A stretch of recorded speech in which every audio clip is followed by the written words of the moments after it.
जैसे ही मैंने दरवाजा खोला, मेरे पैर जैसे जमीन में गड़ गए। भैया वहाँ खड़ा था, उसकी आंखों में वही जानी पहचानी आग, हाथ में एक छोटा सा बैग। रात के 10 बज चुके थे। पति कोलकाता से कल सुबह लौटेगा। आज सारी रात मैं तुझे अपना बनाऊंगा। उसकी आवाज कांप रही थी। एक बार के लिए, आखिरी बार। मैं पीछे हटना चाहती थी, लेकिन नहीं हट पाई। जैसे ही उसके होंठ मेरी गर्दन को छुए, मेरा शरीर कांप उठा। पुरानी सारी यादें जैसे फिर से जीवंत हो उठीं।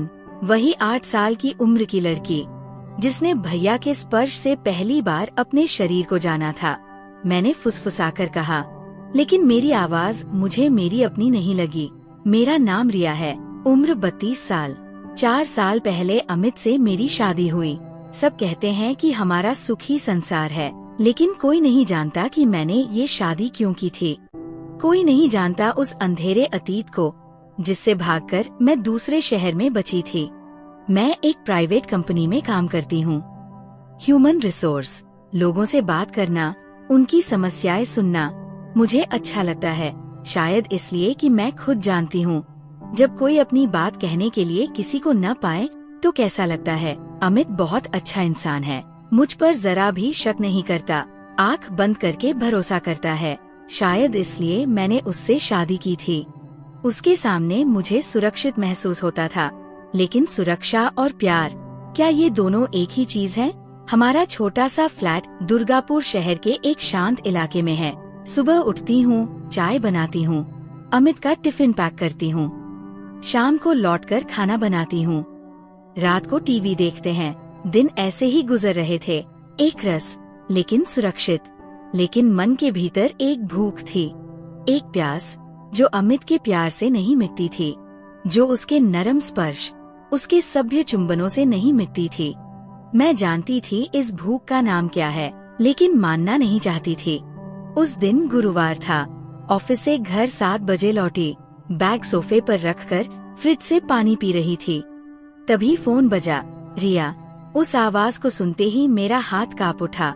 ग्लास फर्श पर गिर गया, कांच के टुकड़े बिखर गए। भैया, मैंने फुसफुसाकर कहा, इतने सालों बाद कैसी है? उसकी आवाज में वही पुरानी मधुरता थी, जो कभी मुझे पागल कर देती थी। मैं ठीक हूँ, मेरी आवाज सूख गई थी। शादी कर ली, सुना है। पति कैसा है? बहुत बहुत अच्छा, मैंने कहा। लेकिन मेरा मन कहीं और था, उस 8 साल की रिया के पास, जो भैया के लिए पागल हो गई थी। तू तो जानती है, मैं तुझे कभी छोड़ नहीं सकता। उसकी आवाज धीरे धीरे गहरी होती जा रही थी। मैंने फोन काट दिया, हाथ कांप रहे थे। कांच के टुकड़े समेटते वक्त मेरी आंखों में पानी आ गया। क्यों अब भी उसकी आवाज इस तरह असर करती है? उस रात जब अमित घर लौटा, मैंने सामान्य रहने की कोशिश की, लेकिन रात को बिस्तर पर लेटकर, जब अमित गहरी नींद में था, मैं छत की ओर ताकती रही। भैया की बातें बार बार कानों में गूंज रही थी। अगले दिन से मैसेज की बाढ़ शुरू हो गई।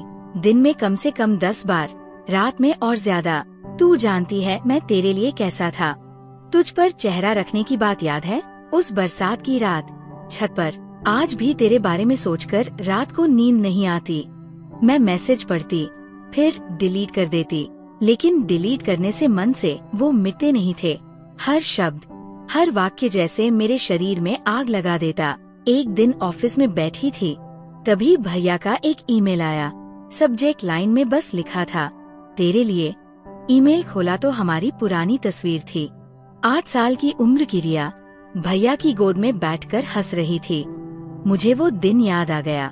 हमारे घर में कोई नहीं था। भैया मुझसे मिलने आया था। तब हम चोरी छिपे मिलते थे। तस्वीर देखकर मेरी आंखों में पानी आ गया। वो मासूम हंसी, वो चमकती आंखें, कहाँ खो गई? उस शाम घर लौटकर मैंने अमित से कहा कि मेरा सिर दर्द कर रहा है, आज खाना नहीं बना पाऊंगी। अमित ने चिंतित होकर कहा, कोई बात नहीं, मैं बाहर से खा लूंगा, तुम आराम करो। वो वैसे ही अच्छा है, कभी सवाल नहीं करता, कभी शिकायत नहीं करता, लेकिन उसकी यही अच्छाई मेरे मन में और ज्यादा अपराध बोध लाती थी। रात को अकेले लेटी थी। अमित अभी तक नहीं लौटा था। फोन बजा। मैं जानती थी कौन है। हेलो, तूने तस्वीर देखी? भैया की आवाज में एक उत्तेजना थी। हाँ देखी, मेरी आवाज कांप रही थी। उस दिन की याद है? तेरे बालों में हाथ फेरा था, तूने कहा था तुझे अच्छा लग रहा है। भैया प्लीज, मैंने गिड़गिड़ाकर कहा, मेरी शादी हो चुकी है, मैं अब दूसरी जिंदगी में हूँ। लेकिन तेरा शरीर, तेरा मन, वो भी क्या दूसरी जिंदगी में है? उसकी आवाज में एक जोर था। मैं कुछ बोल नहीं पाई, क्योंकि वो सच बोल रहा था। मेरा शरीर, मेरा मन, सब जैसे अब भी उस 8 साल की उम्र में अटका हुआ था। तू जानती है, मैंने कभी शादी नहीं की, नहीं कर सका, क्योंकि तेरे जैसा कोई और नहीं मिला। मेरी आँखों से आंसू बहने लगे। ये बातें मैं सुनना नहीं चाहती थी, लेकिन सुन ली। हमारा रिश्ता गलत था, मैंने कष्ट से कहा। गलत? क्यों गलत? हम तो एक दूसरे से प्यार करते थे। तुम मेरे भाई के सबसे अच्छे दोस्त थे, मुझसे 15 साल बड़े। ये सब कुछ नहीं रिया, प्यार का कोई उम्र नहीं, कोई रिश्ता नहीं। मैंने फोन काट दिया, लेकिन उसकी बातें मेरे दिमाग में घूमती रहीं। उस रात जब अमित लौटा, उसने देखा मैं रो रही थी।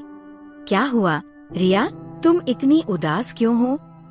उसने मेरे माथे पर हाथ रखा। कुछ नहीं, मैंने झूठ बोला। ये झूठ बोलते वक्त मुझे लगा कि मैं अमित के साथ धोखा कर रही हूँ। अगले हफ्ते अमित कोलकाता गया, काम के सिलसिले में 3 दिन का ट्रिप। मैं अकेली थी। उस रात भैया ने फोन किया, तेरा पति घर पर नहीं है ना? मेरी आवाज सूख गई। तुम्हें कैसे पता? मैं तेरा बहुत कुछ जानता हूँ। रिया, तू किस ऑफिस में काम करती है? कब घर लौटती है? किस दुकान से खरीदारी करती है? मेरा शरीर कांपने लगा। तुम मेरा पीछा कर रहे हो? पीछा नहीं, देखभाल। मैं पिछले महीने से तेरे शहर में हूँ। रिया, मुझे लगा मेरे पैरों तले जमीन खिसक रही है। क्यों आए? तेरे लिए, तुझे लेने। मैं नहीं जाऊंगी। मेरा यहाँ संसार है, पति है। तेरा पति तुझे मेरी तरह प्यार कर सकता है? तेरे शरीर के हर हिस्से को मेरी तरह जान सकता है? मैं चुप रही, क्योंकि इस सवाल का जवाब मुझे पता था। मैं आज रात तेरे पास आऊंगा। नहीं, मैंने चीख कर कहा। तू दरवाजा खोले या न खोले, मैं घुसूंगा। फोन कट गया। उस रात मैंने दरवाजे पर 2 ताले लगाए, खिड़कियां बंद कर दी, लेकिन मन का दरवाजा बंद नहीं कर पाई। रात 12 बजे दरवाजे पर खटखट की आवाज आई। रिया, दरवाजा खोल। मैंने सुना, लेकिन जवाब नहीं दिया। अगर तूने दरवाजा नहीं खोला तो मैं तोड़ दूंगा। मैं जानती थी वो ऐसा कर सकता है, उसमें वो ताकत थी। मैंने दरवाजा खोल दिया। उस रात के बाद मेरी जिंदगी पूरी तरह बदल गई। भैया मेरे शहर में ही रुक गया। उसने एक होटल में कमरा लिया। हर दिन फोन करता, मैसेज भेजता, कभी कभी ऑफिस के सामने खड़ा रहता। अमित को कुछ समझ नहीं आता, लेकिन मैं पागल हो रही थी। उस रात क्या हुआ था, ये सोचते ही मेरा शरीर बुखार में जलने लगता। भैया बस मेरे सामने खड़ा था। उसने मुझे छुआ नहीं, लेकिन उसकी आंखों में देखकर मैं समझ गई कि वो मेरे मन की हालत जानता है। तू अब भी मुझसे प्यार करती है, उसने कहा था। मैं कुछ बोल नहीं पाई, क्योंकि वो सच था, लेकिन मैं नहीं कर पाऊंगी। आखिरकार मैंने कहा, क्यों? अपने पति के लिए? नहीं, अपने लिए। मैं अब वो 8 साल की लड़की नहीं हूँ। तू वही लड़की है, बस खुद को छिपा रही है। उसके बाद हर हफ्ते एक बार हमारी मुलाकात होने लगी, एक कॉफी शॉप में। मैं जानती थी ये गलत है, लेकिन खुद को रोक नहीं पा रही थी। भैया कहता, तू बदल गई है, पहले इतना नहीं सोचती थी। पहले मैं छोटी थी, अब समझती हूँ कि क्या सही है, क्या गलत। प्यार कभी गलत नहीं हो सकता। पहले हमारा रिश्ता प्यार नहीं था, वो मैं नहीं जानती क्या था। तो फिर अब भी मेरे साथ क्यों मिलती है? इस सवाल का जवाब मेरे पास नहीं था। एक दिन अमित ने कहा, रिया, तुम किसी परेशानी में हो? आजकल बहुत चिंतित लगती हो। मैंने उसकी आंखों में देखा, कितना निष्कपट, कितना सरल। मुझे लगा कि मैं हर दिन उसके साथ अन्याय कर रही हूँ। कुछ नहीं, मैंने फिर झूठ बोला। अगर तुम चाहो तो हम कहीं घूमने जा सकते हैं, सिलीगुड़ी या दार्जिलिंग। हाँ, जाएंगे। मैंने हंसने की कोशिश की, लेकिन उस रात बिस्तर पर लेटकर मैं सोचने लगी कि मैं क्या कर रही हूँ। एक तरफ पति जो मुझसे प्यार करता है, दूसरी तरफ भैया जिसके लिए मेरा शरीर अब भी कांपता है। मैं जानती थी कि ये सब ऐसे नहीं चल सकता, लेकिन इसे कैसे रोकूं? अगले दिन ऑफिस में भैया का एक मैसेज आया, आज शाम को मिलेंगे मेरे होटल में। मैंने जवाब नहीं दिया और नहीं कर पाऊंगी, मैंने मन में कहा। लेकिन शाम को मैंने खुद को उस होटल के सामने खड़ा पाया। होटल के कमरे में घुसते ही भैया ने दरवाजा बंद कर दिया। जानता था तू आएगी। मैं उसकी आंखों में नहीं देख पा रही थी। बैठ, उसने कहा। मैं बिस्तर के पास की कुर्सी पर बैठ गई। वो मेरे सामने खड़ा हो गया। तू क्यों आई? पता नहीं, मैंने सच कहा। पता है, लेकिन मानना नहीं चाहती। उसने मेरे बालों में हाथ फेरा। मेरा शरीर कांप उठा। देख, अब भी वैसे ही कांपता है। मैं खड़ी हो गई। मैं जाना चाहती हूँ। कहाँ जाएगी? अपने पति के पास? क्या वो तुझे इस तरह छू सकता है? मैं जानती थी कि इस सवाल का जवाब मैं नहीं दे पाऊंगी। उसने मेरा नाम इस तरह पुकारा जैसे 4 साल पहले पुकारा था। मैंने उसकी तरफ देखा। मैं तुम्हें एक दिन भी नहीं भूल पाया। मैं भी नहीं भूल पाई। मैंने आखिरकार स्वीकार किया। हम दोनों कुछ देर चुप रहे, लेकिन इसका मतलब ये नहीं कि हम फिर से। मैंने वाक्य पूरा नहीं किया। क्यों नहीं कर पाई? क्योंकि मैं शादीशुदा हूँ। क्योंकि मेरी एक जिंदगी है, लेकिन उस जिंदगी में तुम खुश नहीं हो, रिया, उसने कहा। ये सुनकर मेरी आंखों में आंसू आ गए, क्योंकि ये सच था। उस दिन के बाद मैंने भैया से मुलाकात नहीं की, ना उनके फोन उठाए, ना मैसेज का जवाब दिया। लेकिन अमित के साथ भी मैं सामान्य नहीं रह पा रही थी। जब वो मुझे छूता, मुझे भैया याद आता। जब वो मुझे चूमता, लगता जैसे किसी और के होंठ है। एक सुबह अमित ने कहा, रिया, हमें बच्चे के बारे में सोचना चाहिए। मैंने उसकी तरफ देखा। इतनी खूबसूरत सुबह, इतना साधारण पल, लेकिन मुझे लगा मैं इस सुख के लायक नहीं हूँ। क्यों? हमारी शादी को 4 साल हो गए। मैंने कहा, मैं अभी तैयार नहीं हूँ। अमित ने कुछ नहीं कहा, लेकिन उसकी आंखों में दर्द दिखा। उस दिन ऑफिस में थी, तभी एक अनजान नंबर से कॉल आया। हेलो रिया, मैं तेरा दादा बोल रहा हूँ। मेरा हाथ कांपने लगा। 4 साल में दादा से एक बार भी बात नहीं हुई थी। दादा, तू ठीक है? सुना है तेरी शादी हो गई। हाँ, ठीक हूँ। रिया, एक बात थी। मेरा दिल धड़कने लगा। सुमन तेरे शहर गया था। उसने बताया कि उसने तुझसे मुलाकात की। सुमन, भैया का असली नाम। रिया, तू समझदार है। तू जानती है कि सुमन के साथ जो हुआ वो गलत था। तू अब शादीशुदा है, तेरा अपना संसार है। मैं कुछ बोल नहीं पाई। सुमन फिर से तेरी जिंदगी में घुसना चाहता है। मैंने उसे मना किया, लेकिन वो नहीं मान रहा। मैं समझ गई कि दादा सब जानता है। उसके साथ कोई रिश्ता मत रखना। तेरा पति बहुत अच्छा इंसान है, उसे दुख मत देना। फोन कट गया। उस शाम घर लौटी तो अमित चिंतित दिखा। क्या हुआ? मैंने पूछा।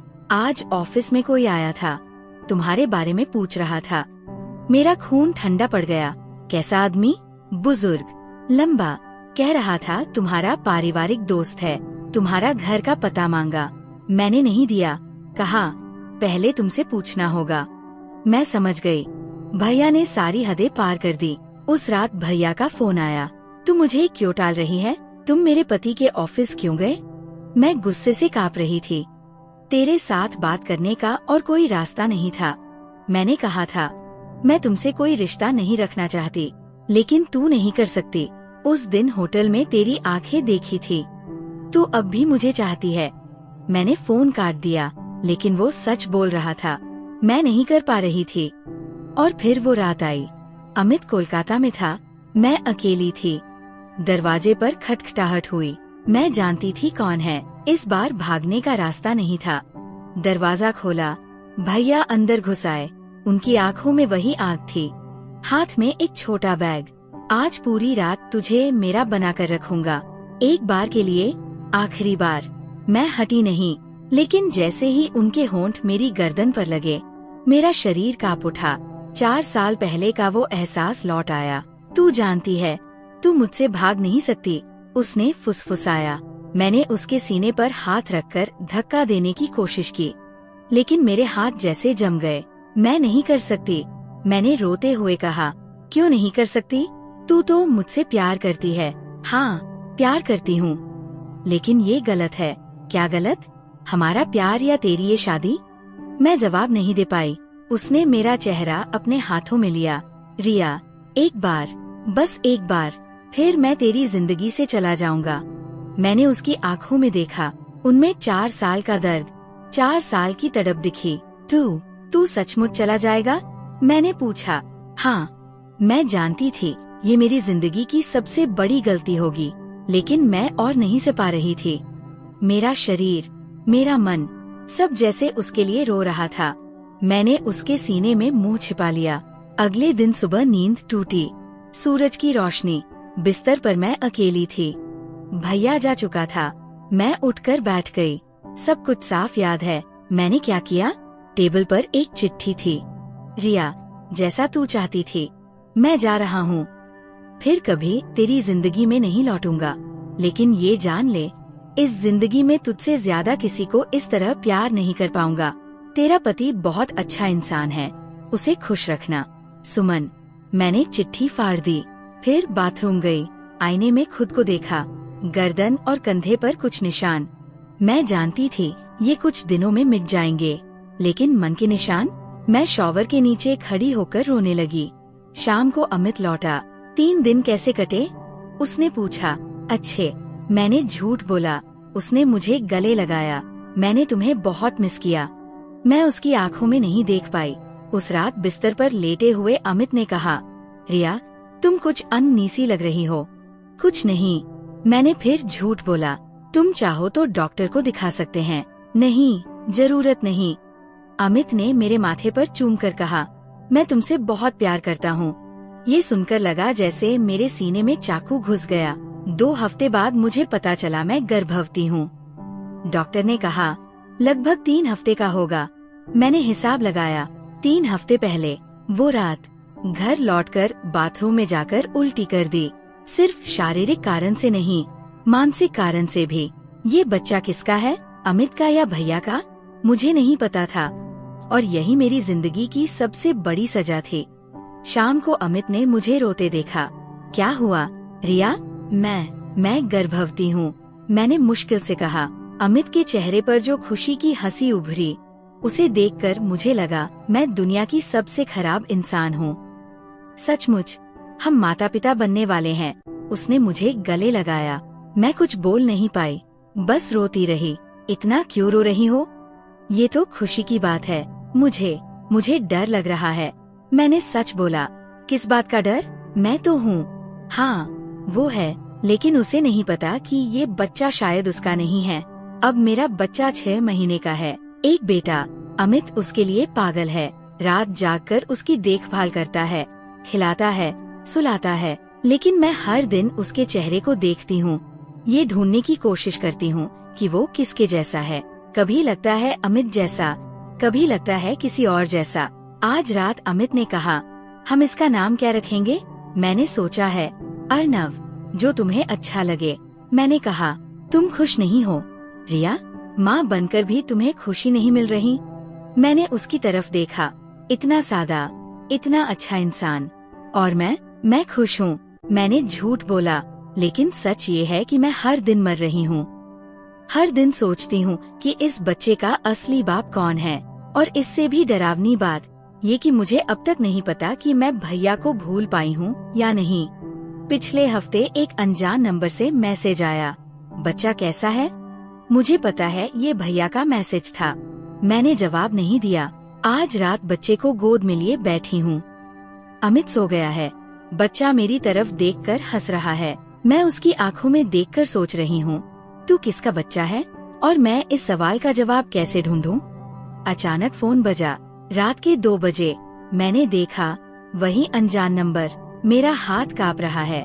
मुझे पता है अगर ये फोन उठाया तो सब फिर शुरू हो जाएगा, लेकिन ये भी नहीं पता कि ना उठाने से मेरा मन शांति पाएगा या नहीं।